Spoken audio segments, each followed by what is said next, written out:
Hi, Cancer. Welcome back. Thank you for being here. Thank you for joining me. Let's go ahead and see what messages you need to know for Cancer. Messages for Cancer. Okay, we have something about finances here, shared finances, financial opportunities, maybe a sense of strength that had to be employed in these areas, maybe with other people. There could have been someone quite aggressive in your life but need to stay very versatile. This could have been in your local community or maybe a coworker or a friend or something like that. Could be a Scorpio as well. There could be a sense of optimism that you had to cultivate for yourself emotionally in this situation. You could have felt very deeply about a Sagittarius, maybe, or something like that, or you saw this person as a mother figure. Let's see, Moon in Sagittarius. Or maybe your ability to tap into your emotions and your intuition is really leading you to a sense of abundance and optimism. When this card is chosen, it always indicates that a long trip abroad is imminent, or that a visit from someone from the past or a friend from a distant country will be important to the person asking the question. Move to another country, exploring foreign philosophy, planning a holiday, a family project, contract from the past, or a reason for optimism. So this could have been something that lit you up in a manifestation, creative sense. Let's go ahead and get more deeper messages for Cancer. Messages for Cancer. Maybe there was a level of like intimacy between you and this person as well. Definitely heavy, strong Scorpio energy. Maybe, yeah. There's love here, definitely. Beautiful, but it looks like there's changes in your family life or changes for this person. Um, let's see, messages for Cancer. Cancer people and placements. Protection from a powerful friend. Cancer, problems to be resolved. Could be in your love life. So maybe your friendship is really helping you to lead to more sense of self-power, putting a death and a rebirth.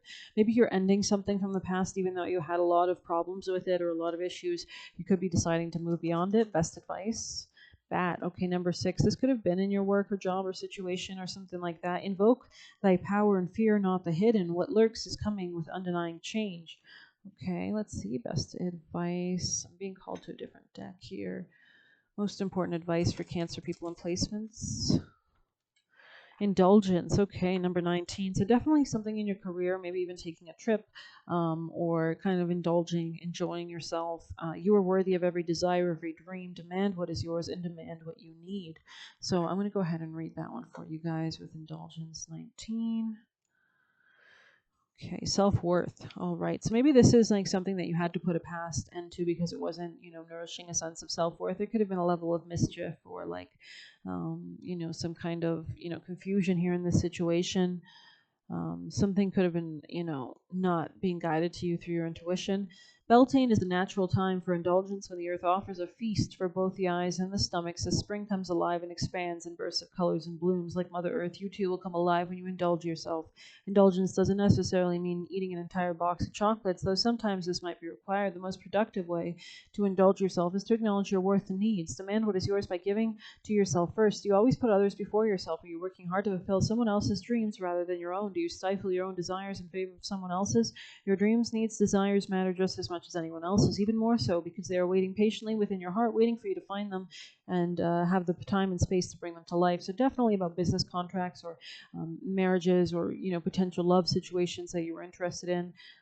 Let's go ahead and see. Cancer, most important messages. Yeah, there's definitely a wound that is kind of prompting you to heal something. We do have Mars moving into Cancer today, so it's a really good time for you if you're a Cancer sun or whatever. You'll be feeling extra power from that Mars, right? I believe. So you could be also feeling Cancer. Doesn't operate maybe the best with Mars, so there is a level of emotional wounding that is kind of pushing this kind of drive or fuel to heal or something like that. Let's get you best advice for Cancer's most important advice. You can also focus on medicine or healing. All paths lead home. Inner authority, intuition, and turn your gaze within. So let's go ahead and see. All paths lead home. Number 34. So maybe you were planning or learning about somebody's home life or like learning to move or changing or thinking or considering this. This could have been with a partner or something. It's normal to look to the external world for answers and guidance. What's revolutionary is turning the gaze inward. You're being called to source your guidance from within, to study the terrain of the inner landscape, to develop a reliable relationship with your soul. The more time you spend connecting with your soul, the deeper the connection becomes. The challenge for empaths is staying connected without cutting off from the world. The best way to do this is to develop a daily practice that helps you to keep checking in, to draw on the wisdom within and let that be the authority in your life. If this card appears, you may be called to develop or switch up your spiritual practice to get in the habit of turning the gaze within, getting centered for the day before consuming anything from the outside.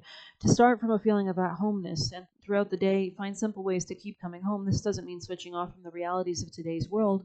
We need as many conscious people living with their eyes open. Rather, it's a call to start the day from a place of connectedness, grace, and devotion. So when you go out in the world and when you let the world in, you do it from an unshakable state of being, a state where you draw strength, authority, and guidance from a place deep, deep within. Beautiful. I'm going to go ahead and read Chiron. Just feeling like I'm being called to, in case you're unfamiliar with the concept. Yeah, this could be in your local community or the way that you process things, your mindset, as well as how you communicate, or coworkers, or like anybody you meet on the daily. Wounds, teachings, and paradoxes. Chiron is a cosmic enigma in Greek mythology. He is said to be the rejected son of Saturn, who, through the pain of abandonment, becomes a great teacher and healer. Such is the paradoxical nature of this minor planet. It demonstrates our pain is the great resource. It guides us to our deepest purpose if we are able to observe it, and slowly, gently, and with support. With the Chiron card appears, you are being called to deepen the work, to delve into tender parts of yourself that require patience and forgiveness. Victim mentality gets you nowhere. You're past blaming. It's time to let painful experiences serve as the beacon of light to others.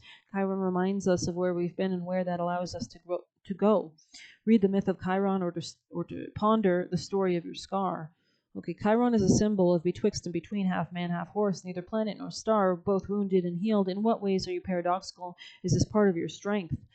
Interesting. So maybe this will actually, facing your strengths and any ways that you've been able to overcome wounds, to actually get wiser through any kind of pain points you've experienced, can lead to a sense of abundance and optimism and joy, because you're so much wiser now and you're able to really alchemize more grace and wisdom and higher understanding, higher knowledge, spirituality towards you, right? Depersonalize your pain by thinking of a person you love and admire. Contemplate their story. How have their wounds served their deeper purpose? I hope you like this channel, this reading. Please hit like, comment, share, subscribe, or hit the Buy Me a Coffee link if you want to leave a tip. Thanks.